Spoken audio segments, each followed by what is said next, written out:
Alright, this is Brian again. I'm going to show you how to do a repair on a 390 ST, 390 STS, Nova SPX, 490 ST, big variety of the older units. These machines have been around for 20 plus years. They're good machines, but they're kind of coming to the end of their life cycle, but people still like them. They don't use them a great deal, but they still want to keep the machine because everything seems to be good with it. Alright, so before we get started, talk about safety. Make sure you wear your safety glasses prior to using any of your tools. Make sure the power is off. Make sure that the pressure is off. See, there's no hose on this one. Do have the prime valve is open on the side over here, so shouldn't be an issue with pressure, but you still want to be cautious about what you're doing. As I said before, this is a working shop. I do get phone calls and I do have people come in, so you'll see pauses in the video. That's because I got to deal with a phone call or a customer in-house. Otherwise, we'll go straight through the video so you can see basically in real time how this is done.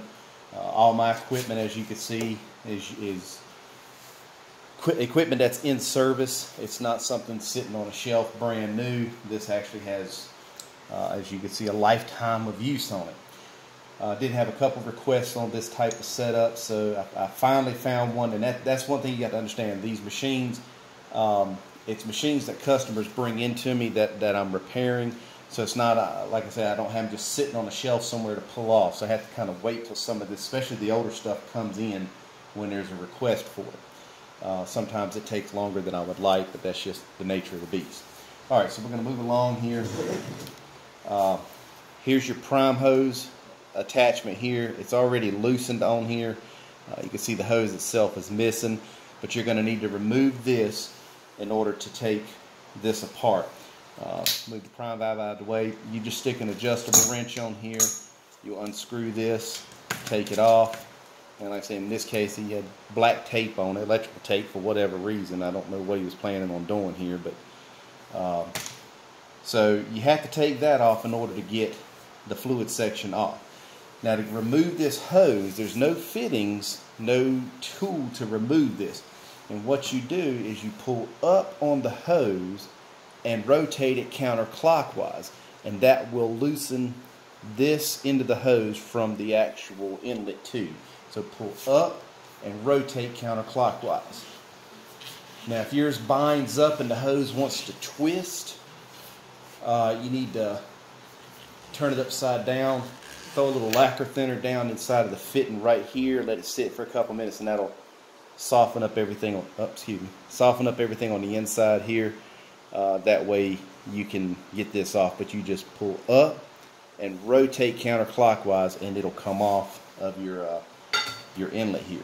Now, the reason you got to get your prime hose out of the way is because this will rotate, and if it's in the way, then this end of the pickup is going to hit your prime hose tube over here. You won't be able to get it off. So we're going to go ahead and remove this, and you just basically you put a wrench right here and loosen it up from here. That'll come off of this piece right here. That's your cylinder.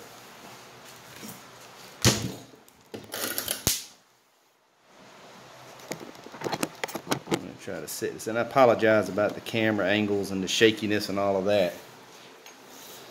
I'm gonna have to make some adjustments from time to time. And if this has been on here a while, it's not going to come off easily. So I got an adjustable wrench hooked right here, and all I'm going to do is apply the appropriate pressure to release it. Not so bad. Like I said, you can see how this is going to swing around, and once it comes on this back side, it would hit the prime hose, and you wouldn't be able to get it off.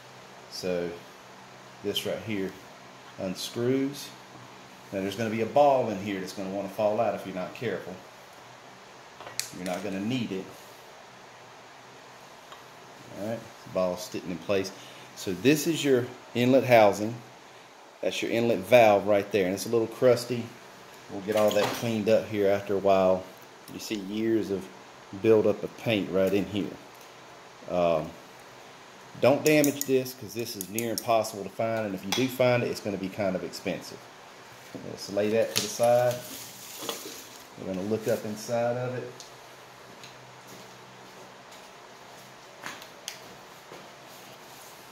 So you got a ball sitting right here. You can go ahead and work that out, and it'll just fall right out. You're not going to need it. And then that's your guide, or your ball cage on the inside. And while I got it here, I'm going to break out some of this crud that's on the inside.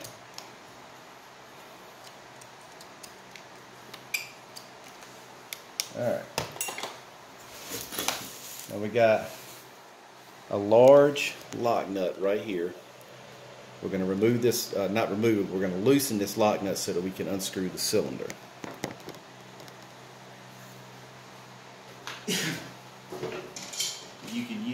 You could use a pipe wrench, or you can use a large adjustable wrench.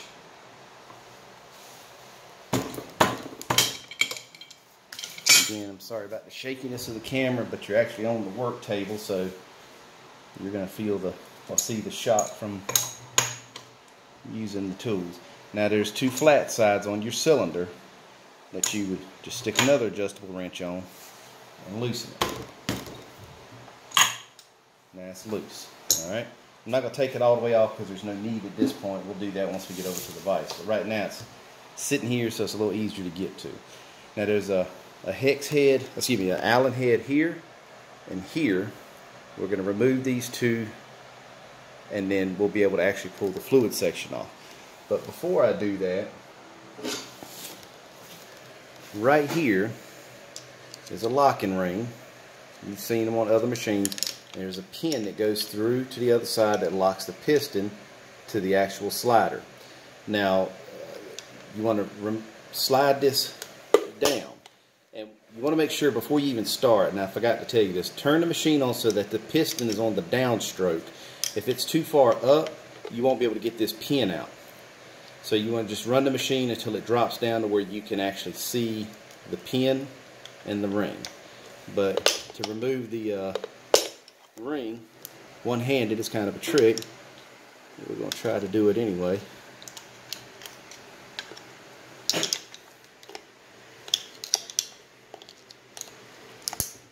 You just pull that ring down just like you see right here. Oh, sorry.